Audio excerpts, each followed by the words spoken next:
cyane mwese muriko murakurikirana imbonesha kure yanyu Vyuka TV mu kiganiro cacu bamenye. Jewe sanze muri kumwe nitwa Niyonkuru Meshak. No musi rero tukaba twagendeye societe imwe ikomeye cyane ariyo yitwa MBS. Tukaba kandi turi kumwe n'umutumire wacu akaba asanzwe ariwe ayoboye kuvuga rongoye iyo societe. Rero turamuhaye ikaze kugira ngo atwidondore. Ku mazina nitwa Ndizeye Charles, nkaba ndi umufundi abo benshi bita mu rurimi rw'ikinyarwanda umu-engineer, nkaba nsanzwe ndongoye rino shyirahamwe ry'ubwubatsi ryitwa MBS Company, mu majambo yose Multi Building Services Company. Ndabahaye ikaze. Uwo kumva BMS ni igiki yotahura yo kumva? Wumvise MBS Company, ikintu cya mbere atahura ni ikijyanye n'ubwubatsi. Iyo tuvuze ubwubatsi mu bijyanye n'ibyo byose vyega, yaba inyubako z'uburaro, yaba inyubako zitari z'uburaro, kuko inyubako ziri ubwoko butandukanye. Ibyo navuga ati ouvrage d'art. Ego. Mbega iyo societe yanyu MBS yatanguye ryari kandi gute?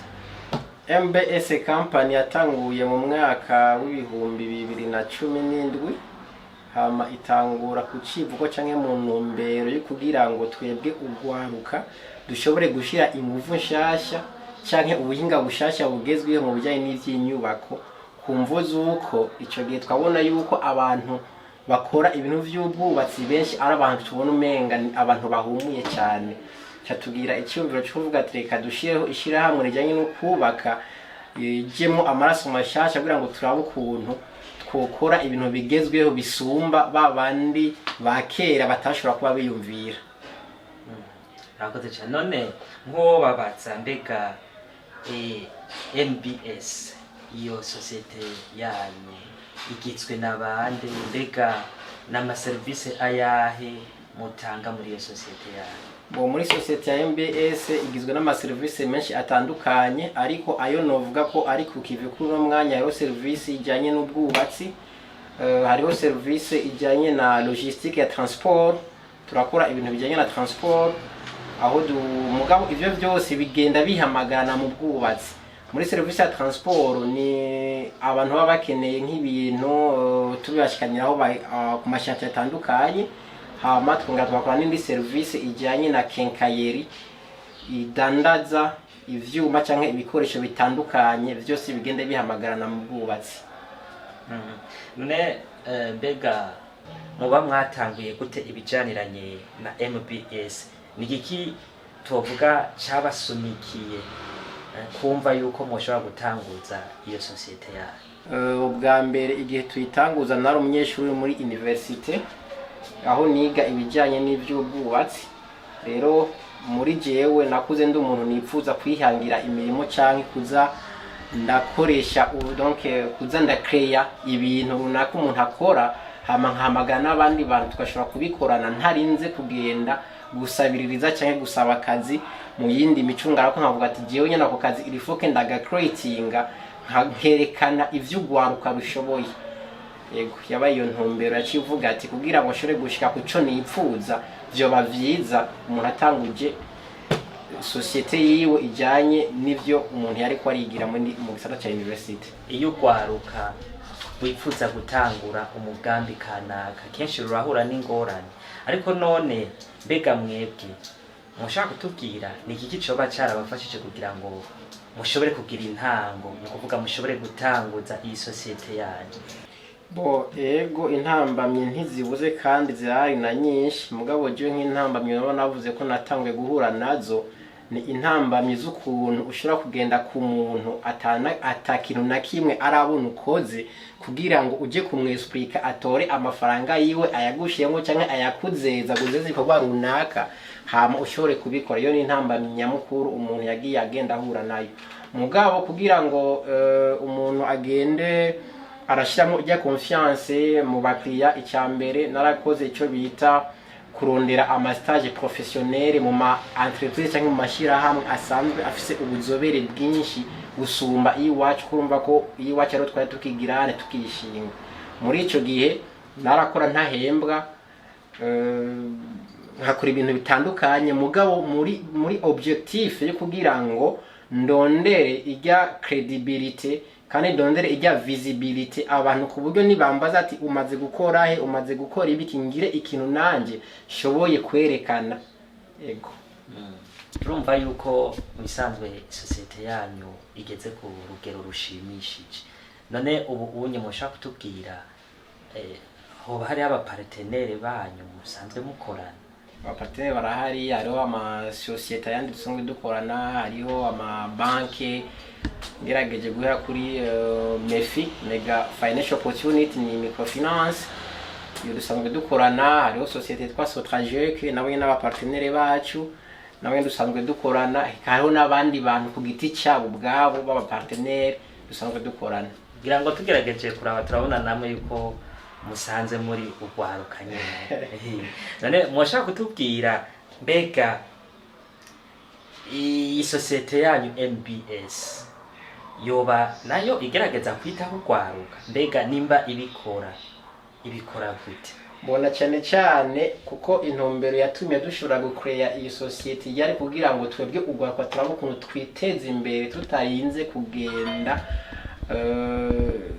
sinzi ngeno vita mu kirundi cyiza, tutarinze gukoma amashi gusabiririza, yego kwerekana ico dushoboye.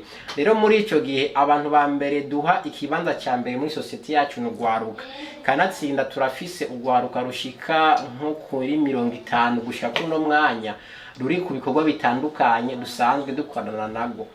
Mwashoboye gushika muri Kenkayire MBS, mwabonye abo dukorana nabo nyene n'ugwaruka. Muri make du prioriza ugwaruka. Kenshi rero ugwaruka turatubona ko rukunda gucika intege, bakihebura kuva mu ntango, bakabona ati twebwe wapi ntibishoboka ko twiteza imbere. Mbega ni nkibanga irihe mwoshobora kwibira urundi gwaruka kugira nago bishoboke ko ruhera hatoyi hamaroduge nago rushobore gushika ku ntamishimisha? Ikintu cya mbere cyo no shobora kuvuga kuri ico, ubwa mbere no kubona yuko wewe ubwawe ushoboye utarinze gushobozwa. Ico kintu rero iyo umaze kuba ugitahura ukagitahukirwa nta kintu na kimwe udashoboye gukora. Hama ikindi naco kenshi ugwaruka rukunda guhura nago nuko gwipfuza kuronka réussite rutarakora, ugasanga aragiye nko gukora akazi runaka atanguye gushira amahera imbere cyangwa inyungu ziwe imbere, mugabo ntamenye ko nujya muntu yashoboye gushaka kuri bijya bintu hariho ibintu biri kashe cyanke ivyo yaciyemo bitavugwa, ariko kugira ivyo donc byashoboye gutuma ashobora gushaka kuri ico kintu. Rero ikintu cya mbere no gutahura yuko ico wifuza gushaka cyose niwe ubwawe ukishikana ko atawundi muntu arinze kugushikanako. Hamagura ngo gishike ko navyo ni ibintu bitwara umwanya, si ibintu bisaba yuko ngo uno munsi urakoze ngo ubunye nico hita uronka resultat positif. Kandi n'amarita negatif nayo yene arahaba, kandi na niyo anadufasha wanashaka kugira ngo rushiye gushika kuri vya bintu biba bikomeye.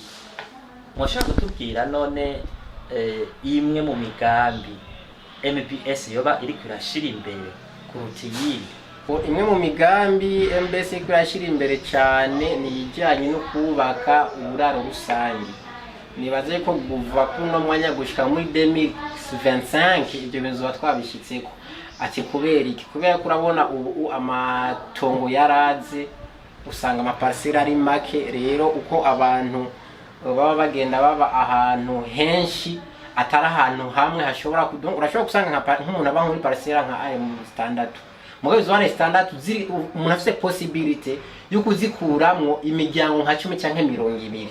Nico kintu rero two turashira imbere, kandi twongera tunashigikira no gwaruka kugira ngo bishobore kwitunganya mu bindi bintu bitandukanye.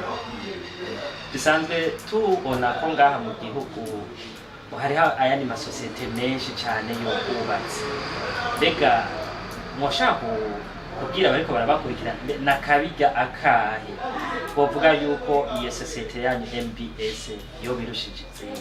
Twebwe akabijya kacu ko no kavuga nuko iyo utuzegeshejwe ibikorwa, ubwa mbere dufise umwete udasanzwe. Impamvu nuko turi abajene twitahuye, dutahura niyo dushaka kugera. Muri ico gihe iyo tuko turagukorera ibikorwa vyawe turabikora tukabikorana umwete udasanzwe kandi tukitanga, kandi turagerageza kutaremereza umukiriya.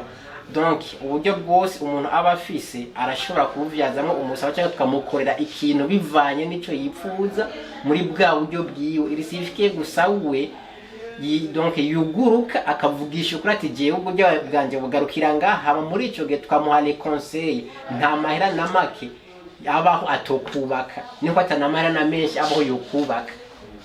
Bivana rero n'ukuntu umuntu aba gutegekanirije canke aba gutunganirije umugambi wawe. Umukiriya abituye naho abafise uburyo buke bashobora kumufasha mukamutunganiriza neza cyane. Yego, murakoze cyane. None ni imbono iyihe cyo twokwita vision mwebwe mubona muri societe yanyu muri kazoza? Twebwe muri kazoza muri societe yacu nko nahere ndabivuga koko ari societe yashize imbere ugwaruka. Twifuze ko ugwaruka tuko turakora cyangwa dusanzwe dufise nago nyene mu minsi za gukoresha urundi gwaruka, ku buryo twebwe ugwaruka tujijuka tukamenya yuko imirimo cyangwa kazoza kacu kari mu maboko yacu bwacu, tutarinze gusabiriza cyangwa tutarinze kuvuga ngo oya ngo vyaranse ni muri yo ways. Donc dufise imbono yo kugira ngo kiragwaruka rwose rutahure kuri capable kandi rugire aho gwishikanye, rushobore kugira ico rufashije igihugu no kugira ico rufashije umuryango.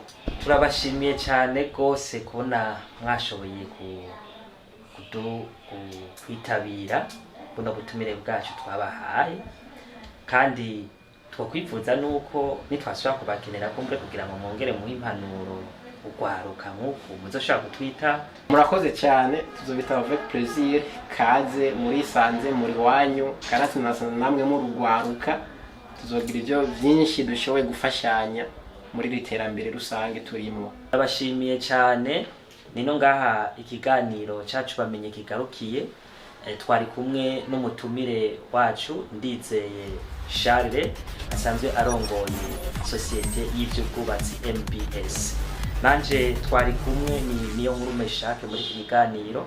Turabashimiye cyane nawe mutaha.